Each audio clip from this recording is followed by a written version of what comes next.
नमस्कार, मैं विक्रम कुमार। आज मैं जो पौधे के बारे में बात करना चाह रहा हूँ वह बल्ब से लगता है और ये पौधा दक्षिण अफ्रीका का मूल निवासी है। इसे ग्लेडुला के नाम से जानते हैं। इसकी जो बल्ब है, आप अगर जो मल्टी रूप से अगर 50-60 के रूप में बल्ब लेते हैं तो ये 5 रुपए में एक पड़ता है। इस बल्ब को आप अगर एक बार ले लिए तो समझिए कि आपको बार बार खरीदने की जरूरत नहीं पड़ेगा। इसको आराम से इसको सेव भी कर सकते हैं। ये बल्ब मैं लगा चुका हूँ, ये देखिए ये बल्ब मैं लगा चुका हूँ और मैं फिर लगा रहा हूँ। क्यों लगा रहा हूँ फिर मैं? क्योंकि मैं इसे 15, 20, 25 दिन के अंतराल में लगा रहा हूँ कि फूल इसके ज्यादा दिन तक मेरे पास रहे। 15, 20, 25 दिन के अंतराल में आप अगर इसको लगाते हैं तो इसका फूल एक बार खिलने के बाद 25 दिन रहेगा, फिर दूसरे बार लगाएगा तो वो भी 25 दिन रहेगा। तो ये इसके लगाने का समय यहाँ बिहार में, मैं बिहार, यूपी, झारखंड, मध्य प्रदेश और छत्तीसगढ़ की बात कर रहा हूँ, जहां पर कि गर्मी और गर्मी का सीजन और ठंडे का सीजन करीब करीब सबका एक जैसा ही आता है। जहां ज्यादा हरियाली है वहां जल्दी ठंड आ जाएगी, जहां हरियाली कम है वहां थोड़ा देर से ठंड आएगी। तो इसे आप अगस्त में लगाइए, फिर एक महीना के बाद अगस्त, सितंबर, अक्टूबर, नवंबर, दिसंबर लास्ट तक आप लगा सकते हैं इसको। उसके बाद ये अप्रैल, मई, जून, जुलाई में नहीं खिलेगा। अगर खिल भी गया, बहुत मेहनत करके आपने खिला भी दिया, तो गर्मी में टिकेगा नहीं। ये स्टिक में होता है। एक स्टिक में ज्यादा से ज्यादा कम जितना भी हो जाए, लेकिन मैक्सिमम 30 होता है। इसमें 5 पत्तियों के फूल होते हैं और बहुत सारे कलर होते हैं और कुछ मल्टी कलर भी इसमें आते हैं। देखिए, इसी प्रकार के आपके फूल आएंगे बल्ब से। जब ये पूरी तरह से खिलेगा तो इसी प्रकार का फूल आपको प्राप्त होगा। तो आप जब बल्ब खरीदिएगा तो आपको पता नहीं चलेगा कि आपका कौन कलर है, नहीं है। और आप अगर खिला हुआ खरीदने जाइएगा तो इसकी कीमत बहुत ज्यादा हो जाएगी।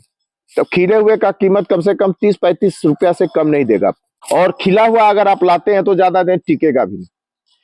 इसकी हमेशा इसकी खेती होती है और इसकी खेती में आप जब भी कोई शादी विवाह, बर्थडे या कोई भी स्टेज बन रहा है, वहां इसकी कटिंग आपको मिल जाएगी। बहुत अच्छे से इसकी कटिंग मिलेगी। इसको सजाने में बहुत ज्यादा, अभी आप किसी के यहाँ जाते हैं तो बुके जो देते हैं उसमें इसका बहुत ज्यादा यूज होता है। तो इसकी खेती भी लाभदायक होती है, लोग खेती भी करते हैं और बंच में वो बल्ब आता है इसका। तो आप ऑनलाइन भी अगर आप किसी गार्डनर से या किसी नर्सरी वाले से आप अगर ऑर्डर करते हैं अगर 100-150 का, तो वो भी आपको मिल जाएगा।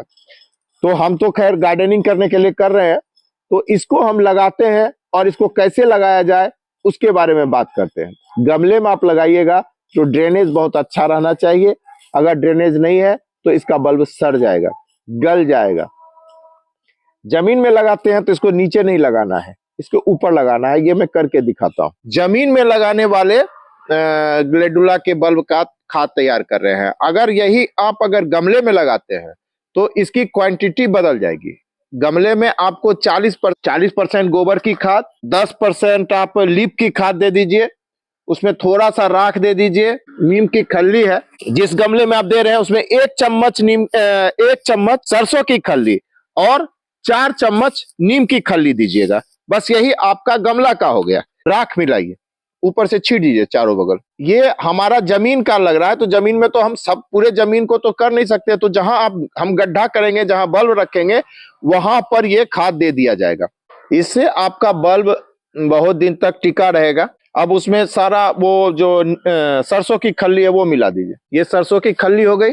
बलुआही मिट्टी होने के कारण दीमक लगती है, तो दीमक के लिए मैंने, और जब गोबर दीजिए तो आप पेस्टिसाइड जरूर दीजिए। तो ये मैंने 10 चम्मच दिया है। आप अगर गमले में रखते हैं तो इसको गमले में आधा चम्मच आपको देना है। इसे आपको दीमक गमले में नहीं लगती है, लेकिन अगर चींटी लगती है तो आधा चम्मच आप दे सकते हैं, वो भी छोटे चम्मच से। और ये जिंक है, तो इसको मैंने 2 चम्मच इसमें डाल दिया है। बस अब इसका तैयारी हो चुका है। अब इसको मिलाइए। देखिए मिलाने का तरीका, इसी तरह से मिलाने से ये पूरी तरह से एक दूसरे में घुल मिल जाएगा।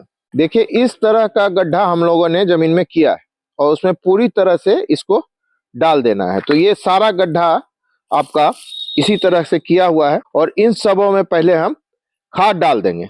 उसके बाद ये देखिए मैंने पूर्व में भी लगाया था और अभी मैं इसको करीब 25 दिन के अंतराल में लगा रहा हूं। तो ये जब खिल जाएगा उसके बाद ये खिलना स्टार्ट होगा। तो इसके लिए हमारे पास ये ग्लेडुला का फूल बहुत दिन तक मेरे साथ चलेगा। अगर आप भी 25-30 दिन के अंतराल पर लगाइएगा तो आपको समझिए कि फरवरी लास्ट मार्च तक आपको फूल मिलता रहेगा। देखो इसके लगाने का तरीका यही है।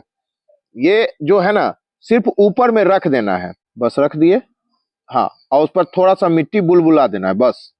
जब ये लग जाए तब इसमें और मिट्टी देके उसको ऊंचा कर देना है। लेकिन जब ये 4-5 इंच बड़ा हो जाए तब इससे होगा क्या कि आपका पौधा जब बड़ा होगा और जब इसका स्टिक निकलेगा तो ये झुकेगा नहीं और गिरेगा नहीं। देखिए कितना आसानी से ये लग रहा है।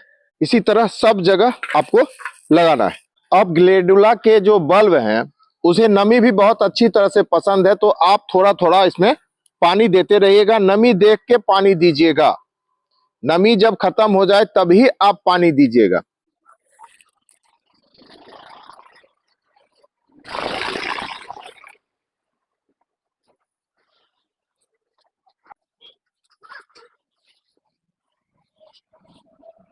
मेरे ख्याल से ये इंफॉर्मेशन आपको अच्छा लगना चाहिए, और अगर अच्छा लगा होगा तो लाइक और सब्सक्राइब भी कीजिएगा और इस वीडियो को शेयर भी कीजिएगा।